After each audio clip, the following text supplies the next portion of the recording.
So I wasn't intending to make this video, but as I was going through, looking and trying to find my notes from university regarding my nuclear strategy, that was the main topic that I focused on, talking about my note-taking methods and essay writing methods as well, the research for writing the essays. As I was doing that, I found this set of notes, which is naval strategy. The module that was what I was studying for this one was actually the development of I think it was just military history in general from 1815 to 1915, or that period where so far. I decided to specialize because it was a very broad subject. The essay questions themselves were all, refined. So you had things regarding the Navy, the Army, the different wars in between, that sort of stuff. I focused on naval matters for that one. And I specifically focused on naval strategy. I think I was the only one that did that. Everyone else was more interested in the development of the weapon systems, which, from 1815 to 1915, it was very, very rapid several changes and revolutions that occurred in the naval sphere compared to how developments in naval matters were before that. You would go centuries without any major developments, but within this specific time period, you had a lot of stuff that happened. You had multiple arms races, multiple schools of thought regarding strategy were developed and were made. So that's what happened here. So I'm going to try and go through just, the notes themselves, because I already made the video regarding the methods that, I was trying to focus on the technical aspects of like taking notes, doing research, learning and studying. And this one, I'm just going to talk about what I learned basically. So same thing as the previous video. You need to start with a question of some kind, because if you just try and read it, just going around reading blindly, there's nothing wrong with that. I do that all the time, as my hobby, as my leisure time. Just pick a book on something and just read it and then go through it. But focus studying and reading, you can learn a lot, right? And for university, obviously, that's what you're supposed to do. But I still do it sometimes in my own free time. I'm actually doing it right now. I've got 3 questions which I've come up myself with, and I'm currently conducting the research to make a video on them. I'll get to that another time. But here we have key questions here. So you have the key developments in naval warfare between 1815 and 1914. So that's from the end of the Napoleonic Wars to the outbreak of the World War I. This is the essay plan, actually. I didn't know I still had these. I usually, get rid of these. But this is the essay plan for one of the exams. It's basically it was an open book exam, and you had a certain time period, because remember, this was during the pandemic, so everything was done online. If I recall, the way it was done is that you go on to Blackboard, which was the application that the university used for giving out all the digital information, like the course module, reading lists, discussion forums, all this, that, the other. You go onto Blackboard and there will be a timer, so they'll let you know beforehand, obviously, when the exam was starting, and within that period of time, you're allowed to submit your essay in a Word document or a PDF file. So, yeah, these two here, these are the questions. Key developments in naval warfare between 1815 and 1914, and was command of the seas critical to the Allied victory in 1918. I'm actually not sure if this one was a part of the same module. I think this was a part of a different module, but it just so happened to overlap with what I had learned from another module of a different year, I think, as well. So, yeah, I can't quite recall what happened there. But there's that. So these are the essay plans. Not much to see here, really. It's No, not really that different from like the synthesized note-taking methods that I was talking about in my previous video. But yeah, we'll just carry on. So you have the questions, you've already narrowed down what it is that you want to study. In this case here, we have the time period, and in this case, my case, I'm going to focus on strategy. So we'll start off with the books first. Yes. Unlike the nuclear strategy, naval strategy has a couple of books which are considered to be like the core foundations of it. So this one you have here, Principles of Maritime Strategy. This is by a British dude, Julian S. Corbett. Read the whole thing, cover to cover. Read the whole thing.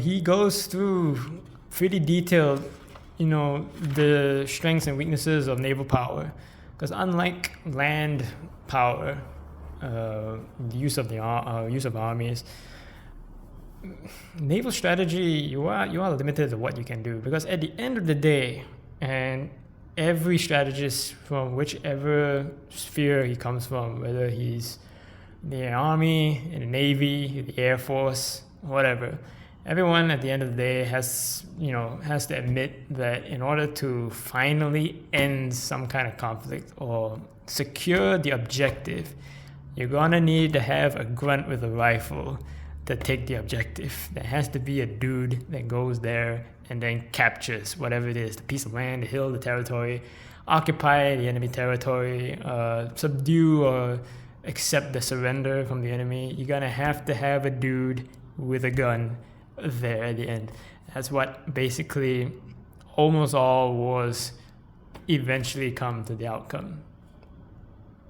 I say almost all because there are nuances. You have, when you get to the limited wars and the sort of the gray area stuff regarding, insurgency, counterinsurgency, things can start to blur a little bit here and there. But that's the basic thing here with the Principles of Maritime Strategy. He goes into detail, not just the development of strategy in some parts here, but all the limitations of it. And then he, of course, goes into the opposite of that, of the strengths of what the Navy can do. So there's that. This one's the big one, Influence of Seapower Upon History by Alfred Mahan, American dude. This one is probably the most well-known book on naval strategy. I think it was, I'm very bad with dates. I can't recall which one was written for. I think Principles of Maritime Strategy was written first. Influence of Seapower Upon History came later. Okay, I was wrong. This came first. Influence of Seapower Upon History. Principles of Maritime Strategy came after. This one is the far more famous of both. In fact, I think this is the only well-known book on naval strategy. If you ask your average Joe, if he were to know anything, if anything at all, it would be this book. Most of this book, the core part of it is case studies.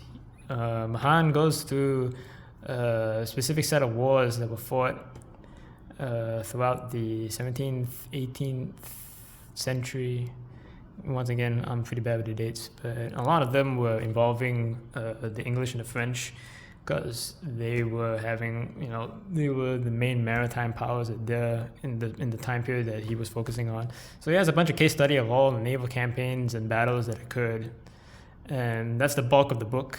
I had a hard time following through because that period of history, I had next to no knowledge about it, and I was focusing on strategy. So if you really just want the strategic stuff, you only really need to read the first 2 chapters and the last chapter, because Mahan basically synthesizes down all of the main points that he's gotten from his case studies, and this is basically all the notes that I have from those 3 chapters or so. I most definitely should revisit this book and then go through each of those campaigns and battles and actually learn Age of Sail combat properly. Well, we'll do that another time. So there's that. Moving on here, what I did was, I think I had not really emphasis on British naval strategy, but just because, you know, the British, they made it their whole shtick of focusing on naval matters. Most of the information that I read was regarding the British. So you have here Empire of the Deep. This is basically kind of a narrative history of the British Navy. This one here, or this is a chapter actually, Rise and Fall of the British Naval Mastery. This is another narrative history about that. Seapower States, another one again, but this one was just a chapter. This one is the outlier in all the notes that I have and the difference of the book. This one is just basically naval warfare in the time period that we're talking about here. This one focused more on the mechanical and technical stuff, the development of the weapon systems from 1815 to 1914, going from the Age of Sail to dreadnoughts, and the birth of air power. Yeah, this was a really good book because it basically distills down 100 years of naval development into one book, and I think it was only like 300 pages as well. So you know, it wasn't that long. And he does give like the technical details regarding the weapon systems. So there's that. These ones I can't recall what they are. I think these were just notes that I was just writing every now and then, thoughts that popped into my head or parts of the book that I revisited probably. Yeah. So here now we come to the articles. These articles were more focused on the development of the technology and weapons. So you've got the battlefield revolution, deployment of using untried technology, so British naval tactics and ironclad era. Now this one's interesting. So this is strategy as well, but this was a article from a geographic journal, and this is a well-known, I don't know how you would explain it. Yeah, it's an article, and it spawned a entire branch of strategy, basically. Mackinder and the Heartland thesis. Basically, this is a geographer's look on geopolitical strategy. And the main gist that this guy forwarded or tried to convey, or his idea, is that if you look at the world, anyone who controls the Eurasian landmass basically controls the world. And because he's a geographer, he's just looking at purely through material means, so population, resources, geographical limitations, you know, where the waterways are, where the oceans are, mountain ranges, all that. Yeah, in his thesis, he did, the main point is that anyone who controls the main Eurasian landmass, which is basically Europe and Asia, basically controls the world. Because if you control that, you basically have the majority of the population of the earth and the majority of the resources. And if you try to take a look at like the other major landmass, which is the Americas, so North America, South America, even if you controlled all of that, in theory, the Eurasian landmass would win through superior numbers in population and resources. Now, obviously, this kind of strategic thinking is not really taken seriously in most circles because you're distilling it down to just pure numbers, right? And there's a lot more that goes to strategy because warfare, at the end of the day, is a human phenomenon. Strategy has to reflect every now and then human nature. But it did spawn many conversations, arguments, and debates around naval strategy, because he discusses a lot about the differences between land powers and naval powers. That was a part of the whole thing here. And it's been a long time since I've actually read it.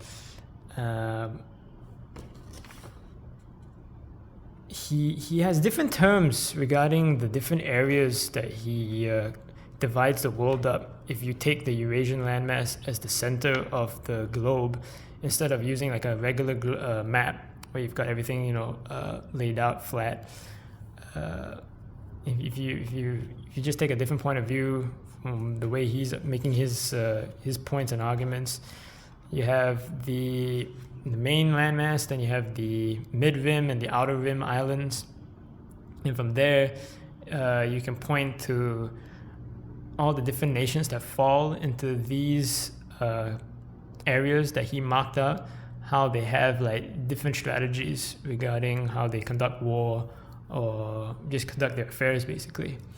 Very interesting. But as I said, lots of very heated debates on that because of how deterministic the whole theory is. Here I just have a chapter from another book somewhere that I read. So yeah, this was the extent of my studying regarding naval strategy. Quite a bit. Completely ignored the ancient and medieval times, which you shouldn't. Funnily, because in Mahan's book, one of the key case studies that he brings up within the first few chapters is the Second Punic War.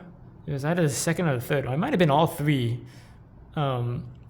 He does point out that the differences, the strengths and weaknesses regarding the Romans and the Carthaginians. One side managed to utilize naval power to, win the war rather effectively. That's one of the core points that gets brought up here. But yeah, overall, in general, it was just that specific time period from 1815 to 1914 that I focused on here. That was the point of the module. So, I've got a couple more things here.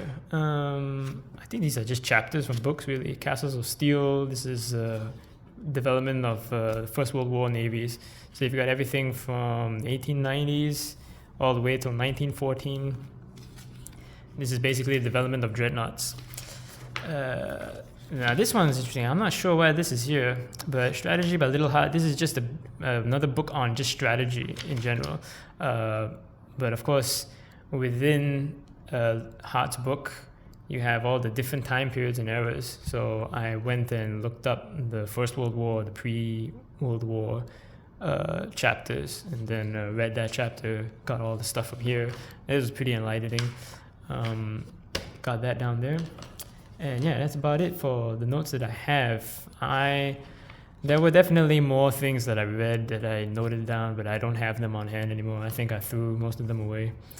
But yeah, this was the extent of my studying of naval strategy.